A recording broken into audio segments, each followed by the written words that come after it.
آج میں بولوں تو لوگوں کو تکلیف ہوگی. کشمیر کے ایسے حالات ہیں, رو رہے ہیں وہاں پر. ایک مولانا ہے, مسجد کے امام ہیں, انہوں نے کہا, باضابطہ حلفیہ کہا نوجوان میرے پاس نماز کے لیے آتا تھا, اس نے ایک کہا کہ حضرت کیا سوسائڈ کرنے کی اجازت ہے؟ کہا کیوں؟ کہا میرے گھر میں کچھ لوگ داخل ہوئے, میں ان کا نام ذکر نہیں کر رہا ہوں, کچھ لوگ داخل ہوئے, مجھے ہاتھ باندھ کر کے کھڑا کیا, میری ماں اور میری بہن کو ننگا کیا, میرے سامنے کپڑے اتارے اور ان کی عزت لوٹی, اور اس کے بعد مجھے ہاتھ کھول کر کے چھوڑ دیا. مجھے بتائیں اس کے بعد بھی جینے کا کوئی مقصد رہتا ہے؟ مجھے بتائیں اس کے بعد بھی جینے کا کوئی حاصل ہے؟ یہ سب تمہارے ساتھ بھی ہوگا. جہاں میجورٹی ان کی مسلمانوں کی تھی وہاں یہ ننگا ناچ کر کے دکھایا ہے, تو یہاں تو تم بہت قلت میں ہو, تمہارے ساتھ بہت کچھ ہو سکتے ہیں اب بھی اگر خاموش رہے. اسی لیے میں بار بار کہتا ہوں, اٹھو وہ گھر نہ حشر نہ ہوگا پھر کبھی, دوڑو کہ زمانہ چال اپنی چل گیا. تم اپنی سیاست کو منتخب کرو, تم اپنی قیادت کو منتخب کرو, اور اگر ابھی بھی سیاسی لاشعوری کی زندگی گزارتے رہو گے, لقمے بنتے چلے جاؤ گے, یہ کھاتے چلے جائیں گے. بات میں سلطان الاولیاء غوث پاک کی کر رہا تھا, لیکن مجھے یہ حالات پر گفتگو ضرور کرنی ہے, اس لیے کہ مجھے معلوم نہیں ہے کہ میری زبان پر کب تالے لگائے جائیں گے یا میری گردن پر کب چھری پھیری جائے گی, مجھے اس کا اندازہ نہیں.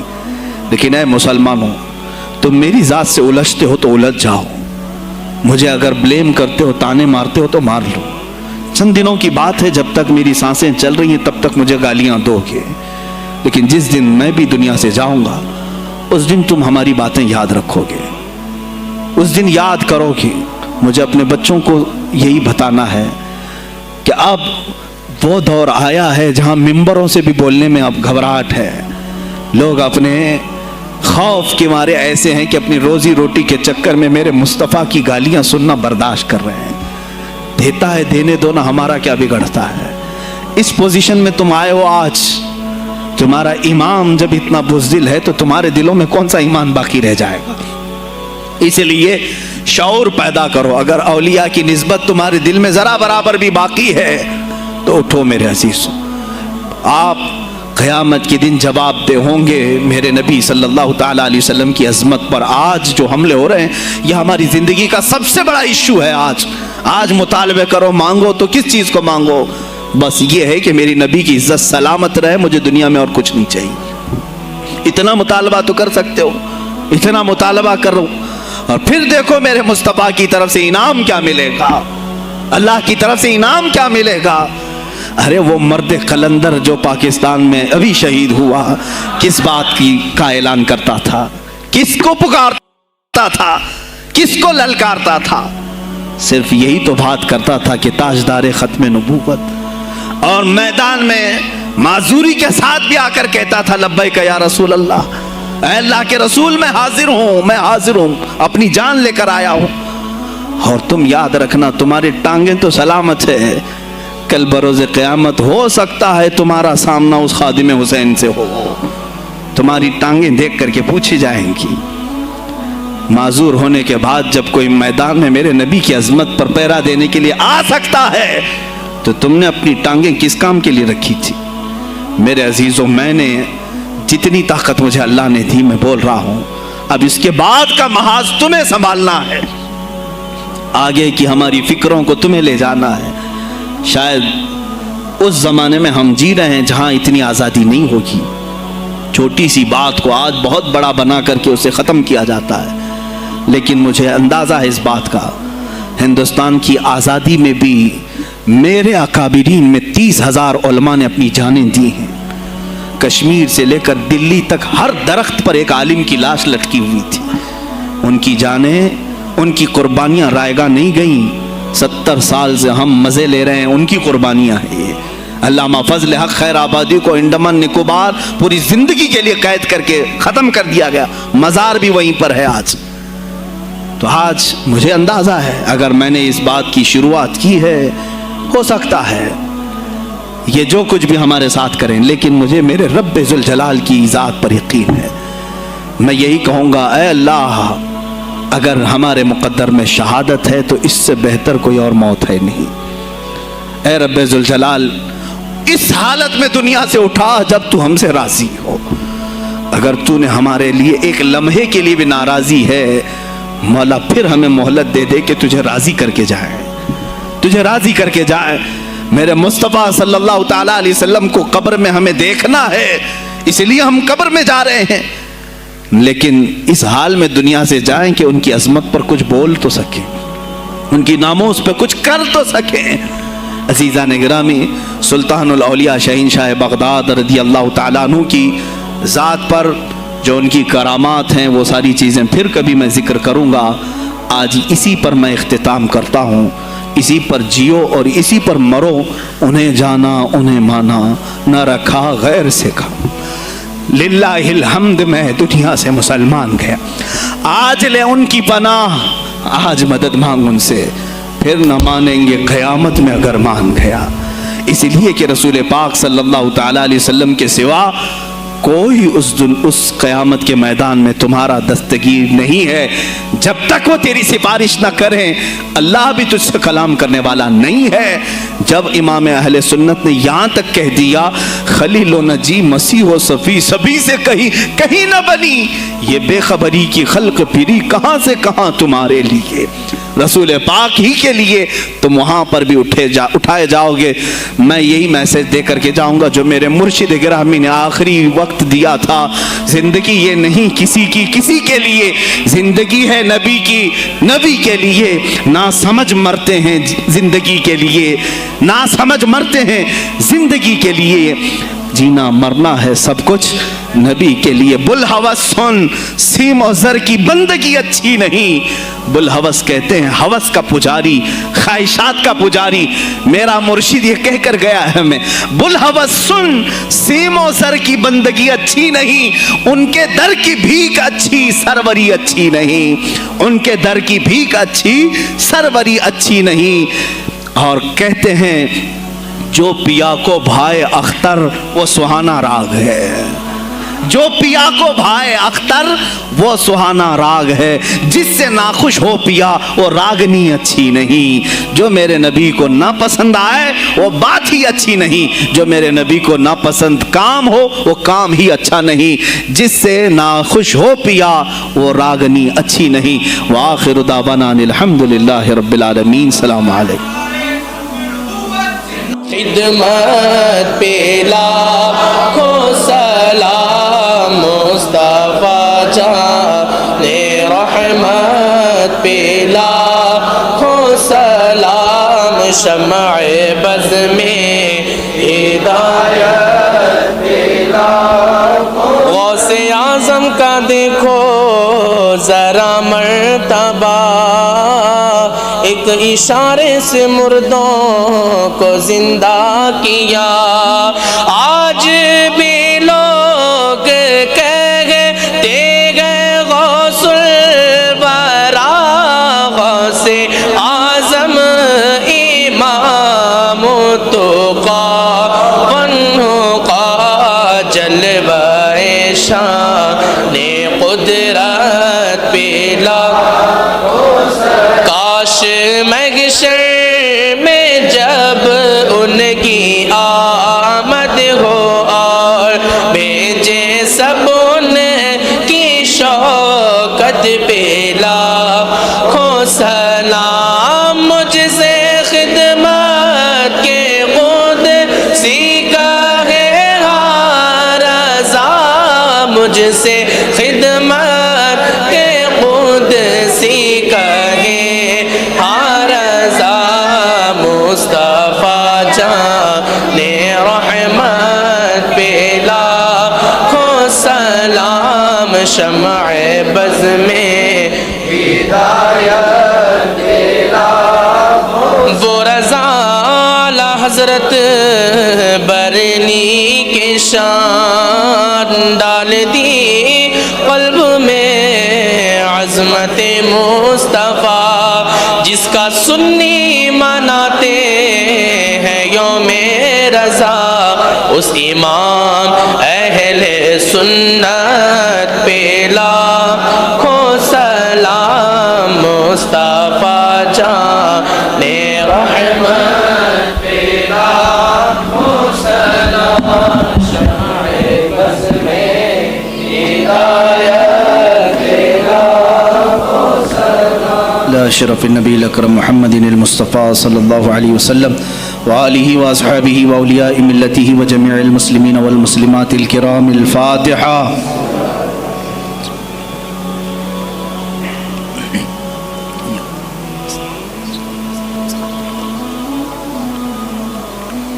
اللهم صل على سيدنا محمد وآله وأصحابه وبارك وسلم. اللهم وصل وبلغ مثل ثواب ما قرأناه من القرآن الكريم ما صليناه وما سلمناه وما هللناه وما سبحناه وهذه هدية واصلة ورحمة نازلة وبركة شاملة منا إلى حضرة النبي الأكرم محمد المجتبى محمد المصطفى صلى الله عليه وسلم وبوسيلته إلى جميع الأنبياء والمرسلين والصحابة والتابعين والخلفاء الراشدين وإلى أرواح جميع أزواج رسول الله وبناته وبنيه وإلى أرواح جميع الشهداء والنجباء والنقباء وأولياء الله الصالحين وإلى أرواح أئمة المجتهدين وجميع المؤمنين والمؤمنات وعامة المسلمين والمسلمات الأحياء منهم والأموات خاصة إلى روح سيدنا وسندنا وشيخنا وقطبنا سيدي عبد القادر الجيلاني قدس الله سره الشريف. اللهم ببركة هؤلاء المذكورين تمم مقاصد ديننا ودنيانا وأخرانا يا رب العالمين. اللهم حصل مرادنا واقض حاجاتنا يا قاضي الحاجات واشف مرضانا ومرضى المسلمين وارحم موتانا وموتى المسلمين. الہ العالمین ہمارے اس جلسہ پاک کو اپنی بارگاہ میں شرف قبولیت عطا فرما. جتنے حاضرین ہیں سب کی حاضری کو اپنے گناہوں کا کفارہ بنا دے, ہماری نجات کا ذریعہ بنا دے. اے اللہ محبوب سبحانی سلطان الاولیاء غوث العظم عبد القادر جیلانی رضی اللہ تعالیٰ عنہ کے فیوز و برکات ہم سب کے سینوں پر نازل فرما. مولا ان کی نسبت آخری دم تک ہمارے ساتھ قائم فرما. اے اللہ ہم سب یہاں پر تیرے دربار میں حاضر ہیں, کھڑے ہیں, ہم سب کو بری شرارتوں سے محفوظ فرما. نفس امارہ کی بدکاریوں سے بچا, شیطانی وساوس سے بچا. اے اللہ ہم سب کو صراط مستقیم پر چلا. خلاق العالمین ہماری یہ جو کچھ بھی زندگی گناہوں کی نظر ہو گئی ہے ہم سب کو پاک و صاف کر کے تیرے حبیب پاک کی عظمت پر پہرا دینے والی بنا دے. اے الہ العالمین ہم نسبت میں قادری ہیں مولا, قادری کر, قادری رکھ, قادریوں میں اٹھا. قدر عبد القادر قدرت نما کے واسطے, قدر عبد القادر قدرت نما کے واسطے مولا دنیا میں بھی ان کے غلاموں میں شامل رکھ, قیامت میں ان کی مریدوں میں حشر فرما. اے رب ذوالجلال احسن الخالقین ہماری اس فاتحہ کا ثواب آج خصوصاً بالخصوص امیر المجاہدین حضرت علامہ خادم حسین رضوی رحمۃ اللہ علیہ کی روح کو نظر قبول فرما. مولا ان کا نعم البدل امت کو عطا فرما. اے رب ذوالجلال ہم میں کوئی مرد مجاہد پیدا کر. اے اللہ ہم میں کوئی مرد مجاہد پیدا کر کہ ہماری بزدلیاں دور ہو جائیں. مولا ہماری خانقاہوں کو صحیح فرما دے, ہمارے علماء کے سینوں کو ایمان سے بھر دے. مولا ان کی زبانوں میں قوت عطا کر. مولا سب کو ایمان پہ استقامت عطا فرما. مولا ان بچوں کو غازیان اسلام بنا دے. تیرے حبیب پاک پر مر مٹنے والا نفس عطا فرما. الہ العالمین ہم سب کو آخری سانس تک تیرے نبی سے وفا کرنے کی زندگی عطا. مولا ہم سب کو بے وفائی سے بچا لے. مولا ہم سب کو بے وفائی سے بچا لے. اے اللہ ہم سب کو بے وفائی سے بچا لے. الہ العالمین تیرے حبیب پاک کا واسطہ ہم سب کو ہر طرح کے کفار و مشرکین کے شر و فساد سے محفوظ کرو. اسلام و سنیت کا بول بالا فرما, کفر و شرک کا منہ کالا فرما. ان اللہ و ملائکتہ یصلون علی النبی یا ایھا الذین آمنوا صلوا علیہ وسلموا تسلیما. اللهم صل على سيدنا مولانا محمد معدن الجود والكرم وآله وأصحابه الكرام ابنه الكريم وآله وسلم. سبحان ربك رب العزة عما يصفون وسلام على المرسلين والحمد لله رب العالمين. جب دمیں واپسی ہو یا اللہ, جب دمیں واپسی ہو یا اللہ, لب پہ جاری ہو بس لا الہ الا اللہ محمد رسول اللہ صلی اللہ علیہ وسلم.